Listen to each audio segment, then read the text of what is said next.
Grégoire Axelrod, bienvenue dans le Parc des Princes. On va réagir à l'actualité foot chaude parce que tu étais au cœur de l'actualité juste il y a quelques jours. Tu as fait une réaction par écrit sur les réseaux sociaux au transfert d'Adrien Rabiot à l'Olympique de Marseille. Et vous, supporters, notamment de l'OM, vous l'avez plutôt mal perçu. Donc j'aimerais avoir le fond de vérité derrière ça, ce que tu penses vraiment de cette situation. Honnêtement, j'ai fait ce post en tant qu'agent FIFA. Je me suis mis dans la place si j'avais été son agent, en sachant que Adrien Rabiot est titulaire à la Juventus de Turin avec 35 matchs joués l'année passée, plus titulaire à l'Euro avec l'équipe de France, donc on parle là quand même d'un top joueur en Europe, et qui se retrouve dans un club qui a fini 8e de Ligue 1 et qui ne joue pas de Coupe d'Europe. Et c'est pas parce qu'il prend 20 millions par an à Marseille et qu'il était à 7 millions à la Juve. Quand on a, et ça a été confirmé de sources sûres, l'Atlético Madrid qui joue à Champions League, Milan AC qui joue à Champions League et West Ham, je me suis demandé comment ce joueur qui a 3 gros clubs sur lui finit chez le 8e de Ligue 1. Donc tout est simple, la mère qui est son agent, qui n'est pas agent d'ailleurs, donc elle n'a pas le droit d'être agent, c'est illégal, si on la dénonce à FIFA elle aura une amende, a demandé 10 millions d'euros de prime à signature à l'Atlético, West Ham et Milan. Ce qui touché à peu près à la Juventus. Voilà, sauf que les 3 clubs ont refusé de s'aligner. Pourquoi? Parce qu'il y a une petite crise dans le football, etc. Mais ça, c'est pas important. Et donc, le joueur s'est retrouvé sans club le 1er septembre. On parle d'un joueur de l'équipe de France, on ne parle pas de n'importe qui. Et après, il signe à Marseille. Évidemment, bravo pour les fans marseillais, bravo à Benassia, etc. Mais qu'est-ce qu'il a, le joueur? Quelle est sa progression? De passer de la Juve, qui joue à Champions League, à Marseille, qui joue la Coupe de France. Donc sportivement, on ne peut pas dire que c'est une progression. Il a 29 ans en plus, il n'est pas en fin de carrière vraiment.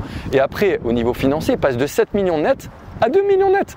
Donc comment on peut dire qu'il y a une progression? C'est 2 régressions. Ça, ce sont les chiffres, je reviens là-dessus parce que ce sont les chiffres sortis plutôt par l'univers marseillais, salaire bas, peut-être une grosse prime à la signature qui restera mystérieuse jusqu'au bout. Et certains médias plutôt italiens, eux, parlent de 6 à 6 millions et demi de salaire. Mais pour toi, c'est pas crédible, pour impossible. Moi plus. Pourquoi c'est impossible? Parce que je me suis occupé d'un joueur de très haut niveau, qui est encore plus connu que Rabiot, et Marseille était très intéressé par lui. Et Marseille ne pouvait payer que 3 millions net par an pour un top joueur, top attaquant. Rabiot, c'est un milieu de terrain. Oui, mais c'est la plus grosse star de l'Olympique de Marseille finalement, puisque c'est un joueur international. Non, mais moi, mon joueur, il aurait été 3 fois plus star que Rabiot. Donc comment pour un joueur... Il y a eu Verretou qui est parti, qui a libéré du salaire. Bon, Verretou, c'est pas 3 millions net par an. Il était à 400 000 euros environ par brut. Oui, certainement. Ouais. Non, c'est impossible. Non, il est entre 2 et 3 millions net. Donc, de toute manière, même s'il avait 5, il y a une régression entre 7 millions à la Juve et à Marseille. Donc, je ne suis pas contre les Marseillais. Évidemment, je sais qu'ils ont gagné la Coupe d'Europe. Je sais qu'ils sont ambitieux, qui me disent tous qu'ils vont être champions. Bah, tant mieux pour eux. Déjà, comment on peut savoir qu'un club va être champion en 4e journée de Ligue 1? Mais ça, c'est autre chose. Mais en tout cas, j'ai compris votre message. Moi, je parle comme agent FIFA et je pense que la gestion est très mauvaise. Et que c'est un échec, clairement, pour un joueur de l'équipe de France de signer à Marseille dans ces conditions. C'est tout. Mais c'est Marseille, ça aurait pu être Clermont-Ferrand. Et même s'il est signé en Ligue 2, j'aurais été content pour la Ligue 2, mais je ne suis pas content pour la gestion du joueur. Et tu dénonces la gestion de sa maman, il est adulte, il est mature, il est majeur, vacciné, Rabiot. Alors donc, c'est lui qui choisit depuis le début. On sait que c'est comme ça avec la famille Rabiot. Et puis, il y a eu un ralentissement cet été au niveau du marché. Depay qui est parti au Brésil en fin de mercato. Matt Hummels qui est parti à la Roma en fin de mercato. Il y a une conjoncture aussi autour de ça.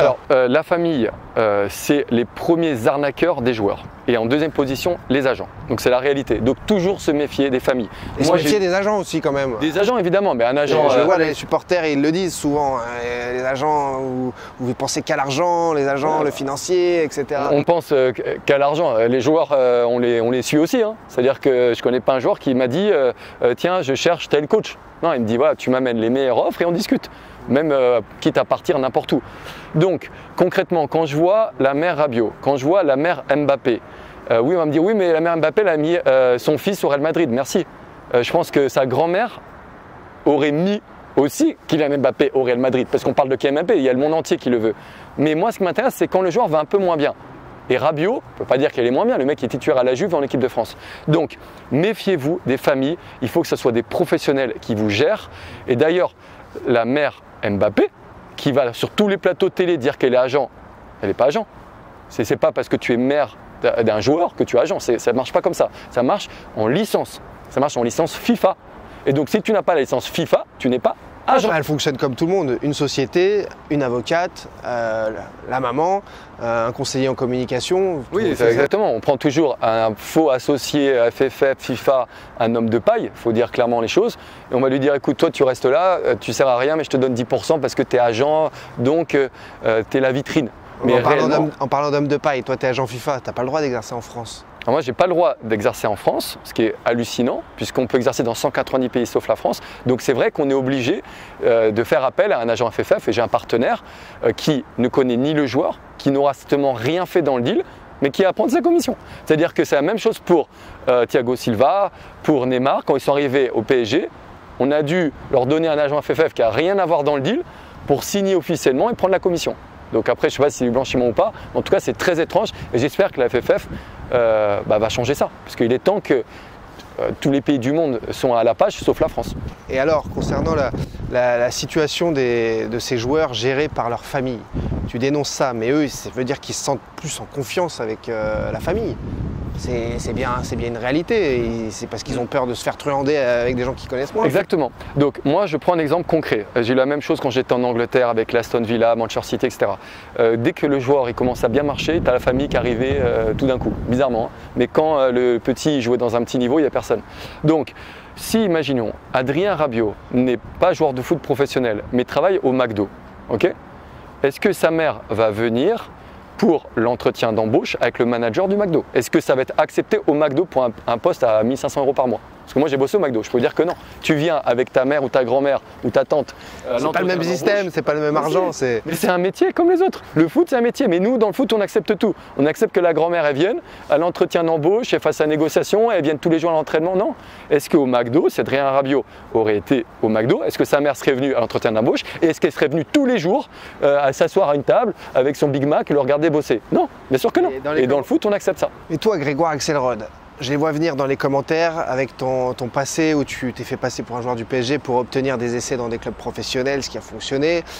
Tu es agent FIFA mais tu ne gères pas un joueur du top 20 mondial. Est-ce que tu ne parles pas de ça justement parce que une certaine jalousie, aigreur ou quoi Alors, je voulais signifier que cet été, je me suis occupé d'un joueur qui est un peu une star mondiale. Malheureusement, je n'ai pas pu le transférer dans le club où j'étais mandaté, mais j'ai l'habitude de gérer les grands joueurs. Il n'y a aucun problème pour ça. Et je n'ai pas de rancœur. Je dis simplement qu'en France, on est la risée du football mondial. Parce qu'il y a les parents, les mères, les grands-mères, les tantes. Ça n'existe pas ailleurs, ça? Bah, franchement, c'est rare. Il faut savoir qu'en France, on est les pires du monde. C'est-à-dire, entre les mères, les tantes, les grands-mères des joueurs qui s'improvisent agents simplement parce que c'est la famille. Donc ça n'a rien à voir. Agent, c'est un métier. Il faut faire un réseau. Il faut comprendre qu'en Arabie Saoudite, par exemple, ils ont moins de moyens cet été que l'année dernière, tu vois. Et tout ça, c'est par le réseau. J'ai vu à Khalali en Arabie Saoudite tous les joueurs consignés. Il n'y a jamais eu la mère ou la grand-mère qui s'est pointée pour négocier pour le joueur.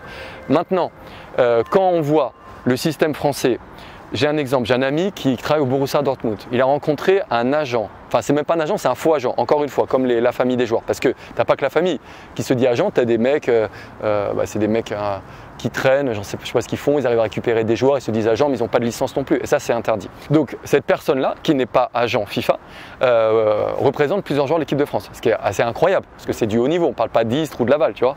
Et en fait, quand il a rencontré le Borussia Dortmund, ils lui ont dit, voilà, on aime bien ton défenseur central, on veut savoir s'il préfère jouer dans un 3-5-2, 4-4-2, qu'est-ce qu'il préfère? Une question basique dans le football.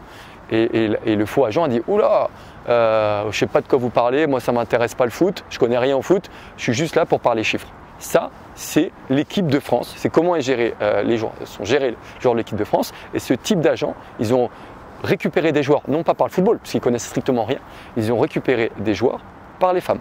C'est-à-dire, ils ont envoyé clairement des prostituées vers les joueurs qui ont réussi à leur tourner la tête et ils ont récupéré des joueurs. Et ça, c'est un truc qui arrive, donc soudoyer, amadouer plutôt un joueur pour lui faire tourner la tête et qui quitte son agent. Ça, c'est un classique, ça? Ça arrive pas qu'en France, mais moi j'ai eu le cas concret aussi. c'est courant maintenant, c'est-à-dire qu'ils sortent les joueurs dans les restos, dans les bars, ils ramènent des prostituées. Évidemment, ils disent pas aux joueurs que c'est une prostituée pour que la fille, elle est payée par le mec pour récupérer le joueur, etc. C'est un truc de fou. C'est du marketing poussé. C'est du marketing à l'extrême. Attractif. Mais pour moi, c'est pas mes valeurs. Donc évidemment, comme c'est pas mes valeurs. Par rapport à ce que tu dénonces, ils sont en train de chercher donc un défenseur central de l'équipe de France.